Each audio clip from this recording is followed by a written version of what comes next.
What's good, Grizzlies Nation? It's your boy, Parish Sharkey. Your beat reporter for Bluff City Media for the Memphis Grizzlies. Back here again with another post-game bounce plus edition, doing a weekly recap for the team. Last time, of course, they lost their two back-to-back losing back-to-back games. They lost back-to-back game losing streak.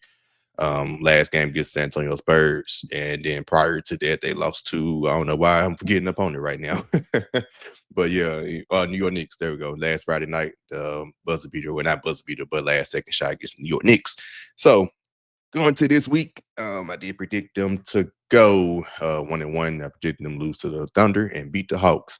They proceeded to go on a 4-game losing streak and lose both games. And of course, some things happened going to those games, but that's where I would go ahead and actually start with my lowlights first. Normally, I start with the positive first, but during the 4-game losing streak, you got to start with the lowlights first because I mean, it's straight low at that point. So low lights, late game execution. They did after beating the Phoenix Suns last week in a kind of last second fashion. Game with overtime. Jaren had all the clutch baskets. They lost to the Knicks, and we talked about that last week. Then they lost to the Spurs. Talked about that. De'Aaron Fox and OG Anunoby with their game winning shots back-to-back nights. It's Monday against the Atlanta Hawks. The Grizzlies had a 13-point lead earlier in the fourth quarter and proceeded to blow the lead. Off late game offense execution was just horrible.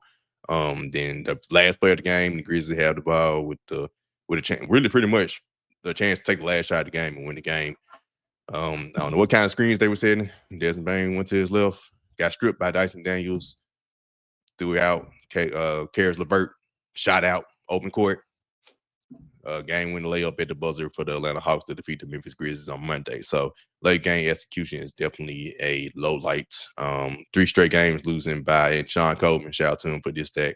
Under 6 seconds, first team since 2002, Seattle Supersonics, franchise that don't even exist anymore, to lose 3 consecutive games like that in that fashion. And they did this at home. So terrible feeling. Also, what happened in the Atlanta Hawks game, which is the second low light, which is kind of could be a highlight. It's not necessarily a highlight, but it might not be that big of a low light. Jaren Jackson Jr. did go down early in the game, like 2 minutes into the game. Like he left for like 10:50 something mark at the first quarter. Ankle sprain. It looked every bit of an ankle sprain when he suffered an injury. Had to get helped off the court. As a person who suffered plenty of ankle sprains, I didn't think like it was that big of a deal. But also thinking back to Vince Williams Jr. early in the season, his ankle sprain, you had to be a little worried. But it's come out later that he's week to week. Probably got diagnosed with week to week sprain. He was already shooting around prior to the Dallas game. I forgot. I think Drew Hill or now Chris Harrington reported it, so he was already shooting around on Friday night prior to the Dallas game, and he didn't have a boot on Wednesday. And I remember Vince Williams had a boot on, so he sprained his ankle. So we knew that was serious. So grade 2 ankle sprain. Shout out to Dr.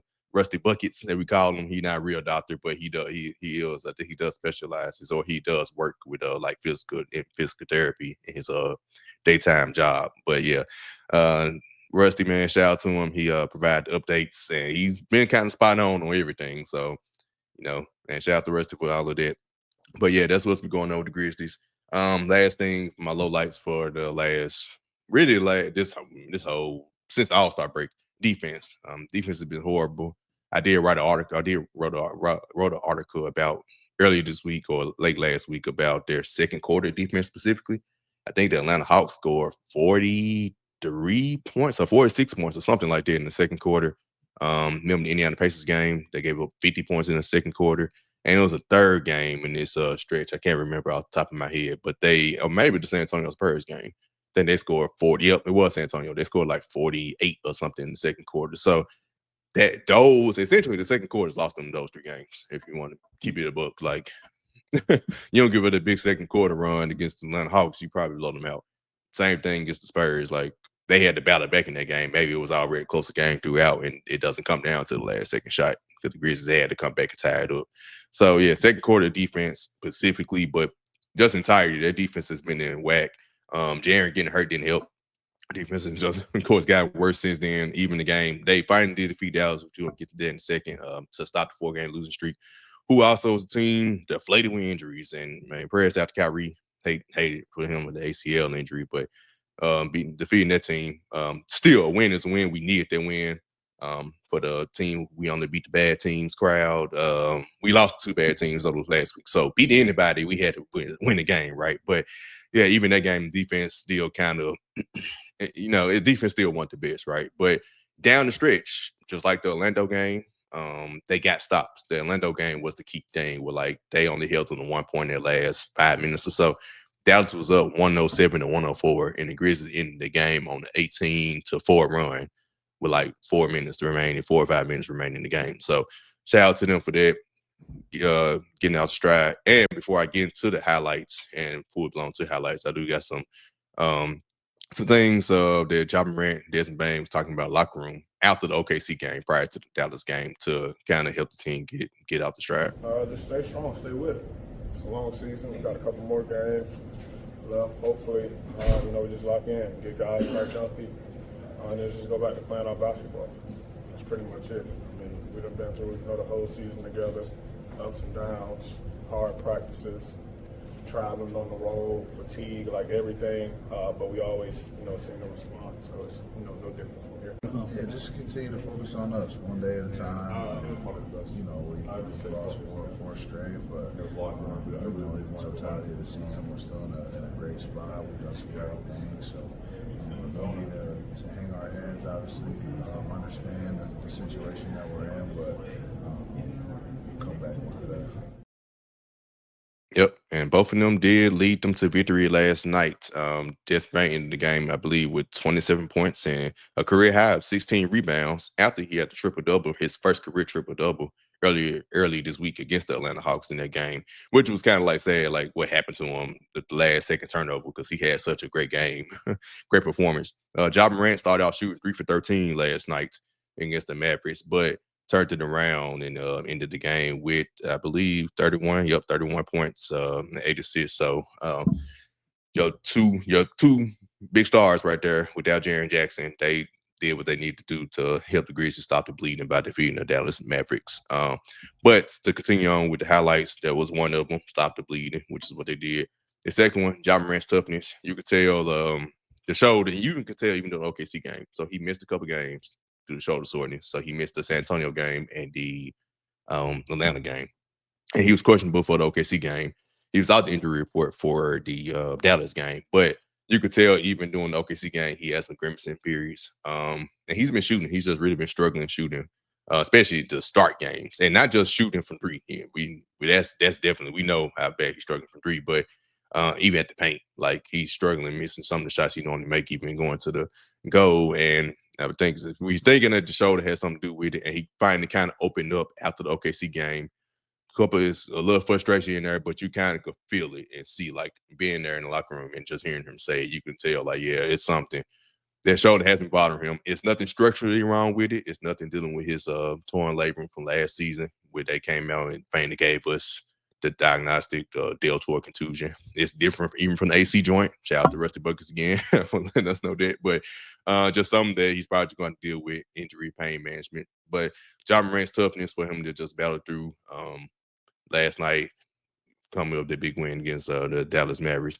Here is him after the OKC game. I'm pretty sure most of y'all have seen this. I think shout out to Matt Enfield for posting it, but I posted it again, kind of just showing Ja Morant's frustration after the OKC game and putting just a little more detail and just how he was feeling with the shoulder injury at that time. So how was it just being back out there after missing a couple of Terrible. games? Why? Because it was. Should have been out. But I was out there. So, regardless of out in, it's going to be something serious. I just said I probably wouldn't have played, but I did. That you can put your own answer. Regardless of what I say, it's going to get summarized anyway on a little part. So I let y'all put whatever y'all want up there for that. This is the first time. I know I've played like this all season, honestly, but it is what it is. Got to get the win. Yep. So you can tell just the frustration of just like, man, it's something he's dealing with, right? And even in that moment, even me myself as a media was kind of like, like, she really say I shouldn't have played, yada yada, just trying to just really thinking. again, it's midnight. The game was late, 8:30. But shout out to my wife. Cause normally I am a person who look on the bright side and just think like, hey, give him grace. And my wife's like, he's human, give him grace. About, he's frustrated, literally. And you can tell like he's really hurt, right? And playing through the injury. So man, shout out to Josh pushing through. Team really needed him, and he came through. In the moments that were needed against Dallas. So like I said, it's just pain. It seemed like it's just gonna be pain management. It's things he's just gonna deal with throughout the rest of the season. The good thing is it's nothing, it doesn't sound like anything structurally wrong, something that can hinder him that he can hurt even worse going forward. Just something he's just gonna have to kind of deal with. And at this point in the season, a lot of players are probably dealing with different various, soreness and injuries that they're trying to fight through. So hey, shout out to Ja, toughness, and not only being tough, but actually producing and getting through and looking more like himself during the second half of the game against Dallas. Last highlight of the week has nothing to do with the current iteration of the Memphis Grizzlies, but with our grit and grind era. I was blessed to be able to shout out to the Grizzlies PR team for the opportunity for me to see the Tony Allen documentary ahead of time. They had the premiere on Tuesday. And I was in attendance in the same room as Tony Allen and hearing his live reaction to the documentary. So that was all cool in real time and just seeing it like firsthand. Great piece, man. Michael Blevins, that's some real like work. Like he's really good at what he do. We're blessed to have someone like him to be able to provide this with Zebo, Mark, now Tony, Mike Conley coming up in the future. But yeah, it was nice to be in attendance. We also got to interview Tony Allen after the documentary. Sure, whoever haven't seen it, you see his upbringing and everything he got through to get to where he became, especially beloved in the city of Memphis. They also had a panel discussion afterward led by Jessica Benson from Grind City Media. Great job by her kind of hosting the panel with Chris Vernon, Zach Randolph, Tony Allen, and Michael Blevins. But here's some content I got from some surprises that Tony Allen got from watching the documentary.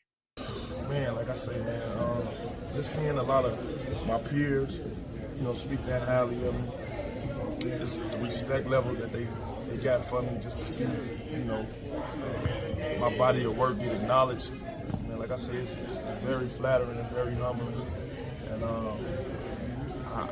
I can't front. Just going back to my neighborhood, seeing where I come from, it's truly God's work, man. And I'm just thankful and blessed that I got good people around me, and I got people that really care about me. And I noticed that from watching the documentary. And one thing for sure too was something like I said, man. Big shout out to the Grizzlies for having my back, for always holding me down. I remember late great Michael Heisman, him always telling me like, you know what? It's right before he sold the team. He's like, you know what? We're gonna take care of you team. The Grizzlies have, held they in on that bargain, man. And like I say, I want to walk in gratitude all the way through the way, man, and just be. I don't know. It just feels so real, man. I'm getting my flowers, man. I'm very thankful. I would have to say Klay Thompson, simply because I made it so personal guarding him. Like I literally was out there trying to dismantle everything that he had going. And each night that we played him, I hated the praise that he got. I hated the fact they was calling him the Splash Brothers and things of that nature. And each night that I got a chance to face him, I gave him my all to get my rest, to get stretched, to get more strengthened, and be more conditioned to get on him. And we never, it was like a real physical battle. So there'd be times he get frustrated. So I thought in his mind that, he was thinking yo, I hate this guy. This guy's pulling my jersey. This guy's getting fouls on me that they not calling. I thought, yo, he just was get this pass away from me. So to ask him for an interview, I thought that really was a good look, man. So big shout out to Klay Thompson. Yep. A couple of nuggets to take from there. Of course, Tony Allen's kids, his son, especially popping in the background, that was pretty cool. Like I said, to be there in real time and seeing his family be with him and all of those things. But couple quick nuggets. Of course, it's just surprise overall, just of everyone, all the players that interviewed in the documentary, man. Just you could tell, man, he was overjoyed with it. Also, shout out to the Grizzlies for being keeping his back, right, being behind them this entire time. Even throughout, and I'm glad they kind of brought it up, the fraud case thing, and how they stood beside him doing that. Of course, they couldn't retire his jersey that season because it was scheduled to be retired during this season. They pushed it back. They eventually did retire his jersey. He did get through that battle. They did get all the people within the organization to write them letters for his court hearing. So yeah, shout out to the organization for that. And the irony that they played Klay Thompson last night, right? After that whole ordeal, and that was surprising for me to see Klay Thompson. So I kind of thought it was either him or maybe Russell Westbrook. I would have thought because the interview for the thing, there's two players that he probably would have been like, yeah, I'm surprised because I didn't see him interact with Klay Thompson like that, right? So and Klay Thompson haven't been the type. He don't seem like to have that type of personality to do an interview or anything, but he definitely he gave, and I think Michael Levis even said like he gave the best interview of everyone. So shout out to Klay for that. Like, cause I mean, and all the players who like to take their time out to like, man, Tony Allen was great. And even Klay Thompson was going even further, was saying like their dynasty began because of the Grizzlies. The Grizzlies gave them that tough battle. And there's been, talked about throughout the years between, Draymond, Steve Kerr, Steph, all of them have said that. So really shout out to them. Great documentary again. If you haven't watched it, man, Tony Allen, the Grandfather, YouTube, Grind City Media or Memphis Grizzlies. Check it out. It officially released this past Thursday and is out right now. So last but not least, predictions for the next week. The Grizzlies have 5 games next week before I do my next recording. Literally 5 games. Sunday, Monday, Wednesday, Thursday, Friday, and Saturday, not Thursday, Friday, Wednesday, Friday, Saturday, and Saturday ends with Tony Allen's jersey retirement against the Miami Heat. 3 or 4 of these games are at home, so they have another 4-game homestand. They have lost 4 in a row at home, so they had to kind of get out the stride at home. But they got another road game in this quick road trip. They just played Dallas. They play New Orleans on tomorrow on Sunday. Then they play the Phoenix Suns again for their 4th and final time. They are 3-0 against them this season at home on Monday. On Wednesday against the Utah Jazz. Friday against the Cleveland Cavaliers, and Saturday, Tony Allen's jersey retirement night against the Miami Heat. So my prediction for next week, I'm gonna predict that the Grizzlies they found the way. They just had to get a win. They lost 3 straight last second shot games. So I think they're gonna get back on track. Initially, I had them 3-2, but I'm gonna switch it to 4-1. I had them beating the Pelicans. Initially, I had them losing to the Suns because the Suns almost got them last time. Like, they was there. I mean, they were there. Like the Grizzlies had to really find a way to win the game to avoid being on a 5-game losing streak. To be a matter of fact, but of course they made one game so that never happened. But yeah, but I'm gonna flip that to a W. I think they're gonna go and take them out. The Suns, after getting their heart broken against Jokic, and it just feels like the Grizzlies had their number, and they just seem like they're out of it, right? And so I'm gonna get the Grizzlies that win. They take care of business against the lower tier teams again, and they defeat the Utah Jazz at home on Wednesday. Again, so I see them beat these top teams. I got to see it to believe it. Hopefully, Jaren may be back. He's week to week to potentially be back. They play Cleveland Cavaliers on Friday. Hopefully, but I'm gonna give them a loss until further notice.